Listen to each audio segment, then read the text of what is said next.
Nationals weekend in Red Bluff, California. The pits are packed. There's more karts here than there has been all year, and we are just about ready to start the first night and kind of get all the racing underway. Before we got going though, I wanted to show you this beautifully polished CR500 pipe. The 18T has one. The 60L has one. You guys know Jimmy Elledge does it right, our car owner of QRC Karts. He gives us the best of the best stuff, and he wants to make sure that his equipment, you know, looks top notch. So I gotta be honest, that thing is nice.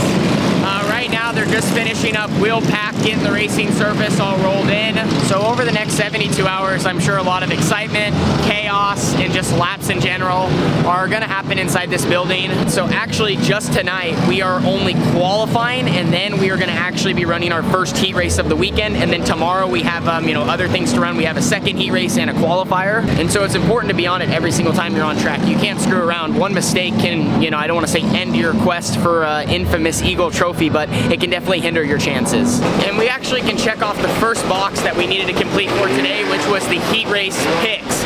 Basically what it is you draw a pill, and in that order you go up and write in each position where you would like to start and which heat race you would like to be in.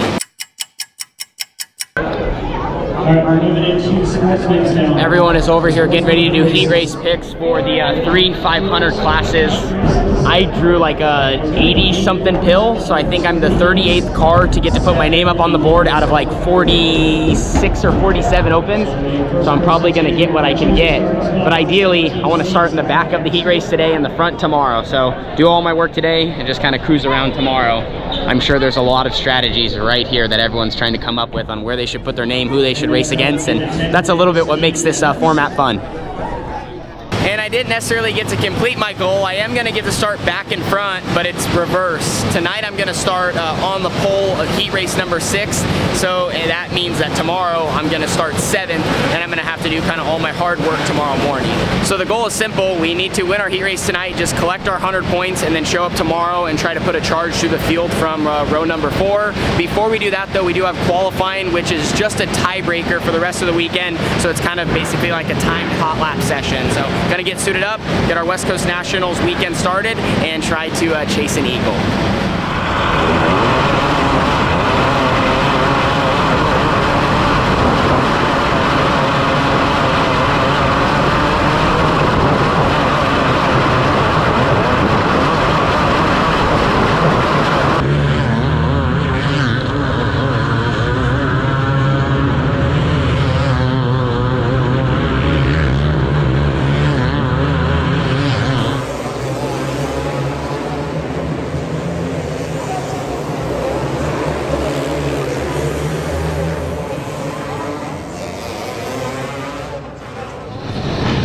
Well, a quick look here at the racing surface. As Red Bluff has the past couple of weeks and hasn't done in a long time, but just all of a sudden it's becoming more and more common, it's developing a small, wetter cushion here on the outside of the racing surface, mainly in 3 and 4, but 1 and 2's also got its own thing going on. It's nothing crazy, but it's just enough of kind of a ledge to where when you get your right rear in it, you create a lot of grip and also build a lot of speed. So for myself, I ended up 9th quick out of 46 opens, so I feel like we were just kind of average. I think I could have went a little bit faster, but I just kind of never put together a whole lap, and also had a little bit too much tire spin. I think I was just trying to drive it so hard to build corner speed and build momentum to get my right rear in it by the center of the corner. Because it seems like you almost want to kind of come in a little low and then just catch it, you know, more center off on exit, and it just launches you down the straightaway. When the Red Bluff Outlaw racing surface develops a cushion, it ends up being different than most dirt tracks across the country.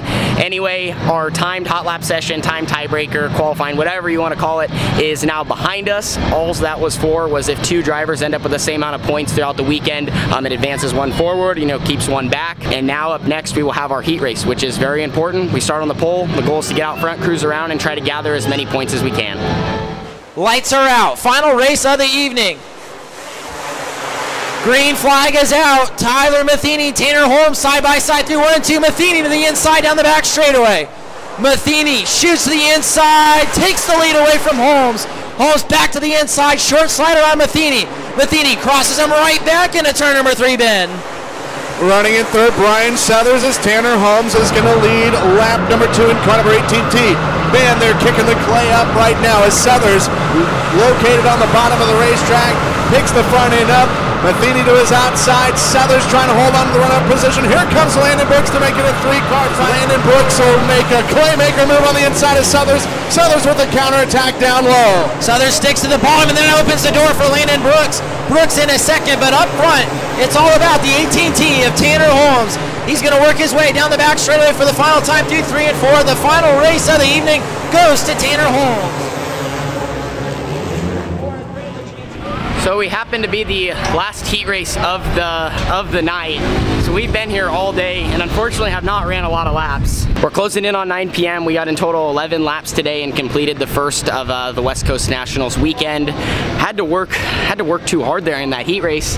Should have got a little bit of a better start. The outside car rolled at a good pace and maybe just timed it right, or I don't know, maybe took off a little bit early, but we were pretty side by side into 1 and 2, and I obviously was losing momentum as I was sliding him. He was able to cross, went at it for maybe 2 or 3 laps, and then finally I was able to get a good crossover down here in 3 and 4 and start to pull away. But once I got out front, I felt like I was able to set a really good pace, and that's really what I needed to do. I had my teammate Landon in my heat race, I had some other good guys, and at Nationals it's kind of just every man for themselves. Everyone's driving so hard, throwing bombs, side by side, nerf bar to nerf bar. You're leaving everything out on the table. This is kind of what ends winter season, and we all want to bring home one of those trophies. So had a great night, gained 100 points, and now we're moving on to tomorrow where we got to come from the back and go to the front. So we'll see you guys all in the morning.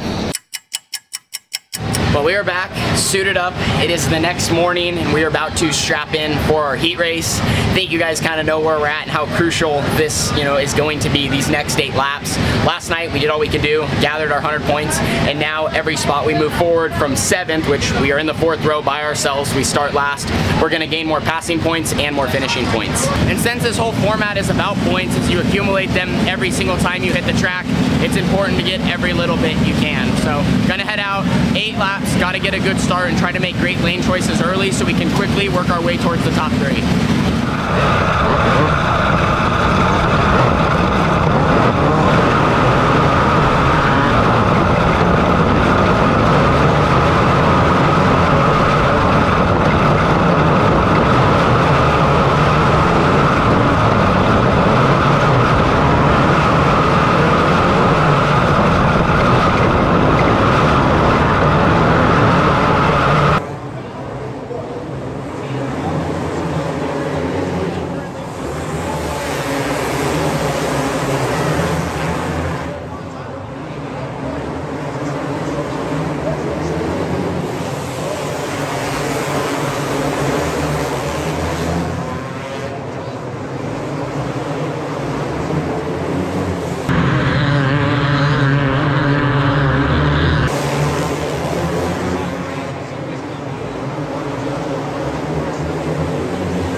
Track prep going on behind me, and heat races are now complete. I just did not get past the cars that I needed to get past. I don't really know if I really made mistakes or anything. I just did not have it go my way, and I just needed to be in different lanes at different times. Right off the start, my teammate Landon, he started 4th, and he got such a good run that he actually slid for the lead, which was good because it kind of opened up an opportunity for all of us to get, scattered around maybe, but still, I got trapped behind the car in front of me for 3 laps, and then finally, once I got past them and got into 5th, I started working my way towards 4th, and I needed a caution. If I would have had a caution, my car was good. That's what sucks, and that's where I feel like maybe I just needed to be way more aggressive, but it is tough when you're literally side by side and, the track is kind of blocked. You kind of run the risk of maybe doing something super crazy and wrecking yourself.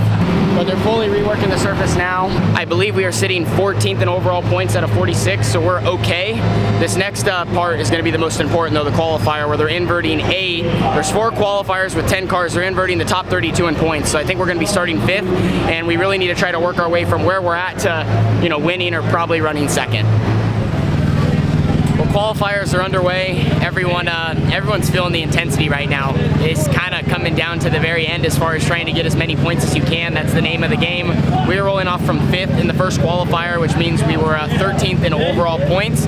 We absolutely must go forward here. There's not really a goal. It's literally just go as far forward as we can, pass as many cars as we can, stay out of trouble, and then hope, you know, as things kind of shake out, maybe things go wrong for the guys we need it to, and, you know, things go right for us. So try to get locked into that top 10 and secure our spot in tomorrow's West Coast Nationals A main event.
Qualifier run right there, unfortunately, is going to end our day here at the West Coast Nationals and kind of end this first video. Just mostly disappointed in myself. I just made a crucial mistake. I drove my butt off. I put myself in a great position. Man, it's been windy here all weekend. Put myself in a great position, you know, got up there to 2nd, maybe had a shot at the win, and spun out there on that restart. And then to make matters worse, you know, maybe I could have got a spot or two and, you know, tried to salvage something, and I just got going too fast down the backstretch, tried to get on the brakes, and just drove in the corner too hard and wrecked the H2O in front of me, which was 100% my fault. Just a bonehead move. I don't know. I was frustrated and I made a mistake, and I don't know. It did suck on the restart when I was in 2nd. The car on my outside chopped me, and I knew that. I figured that was coming, right? But I don't know. Maybe I got too good of a start. I need to watch it back. But I just basically, when I lifted to not try to drive into the side of him, I got so tight on the right front that when I went to get back on the gas to try to rotate, maybe a little bit of panic. It happens when you get tight in these things. You try to get on the gas, and then it just kind of loops the car around. Anyway, though, it is what it is. I don't know. That's just this place. It puts you know, you're at a high. I was like, man, I was rolling good. I didn't even want to yell. I was like, you know what? I can run 5th to 2nd. That's great points. Put us easily in the show. And then now we're who knows where. We're somewhere in the B, maybe front of the C. I couldn't even tell you. But like I said, just disappointed myself. I have no one to blame but myself. I should have done things better to where we could have been in a position, you know, to be in the A main event tomorrow and have more points and be farther up. So at the end of the day is what it is, and we will put the 18T away tonight. Thanks to Factory QRC. Thanks to Jimmy for believing in me. Like I said, I don't know, not to keep going on. Such a bonehead move, such a stupid deal. I should have been more prepared, and I should not have spun out literally on my own. So thank you guys so much for watching. We'll see you all tomorrow as we try to come through the alphabet soup to try and chase a golden eagle. Wish we were in a better position, but all we can do is keep our heads up and stand on the gas and give it a go.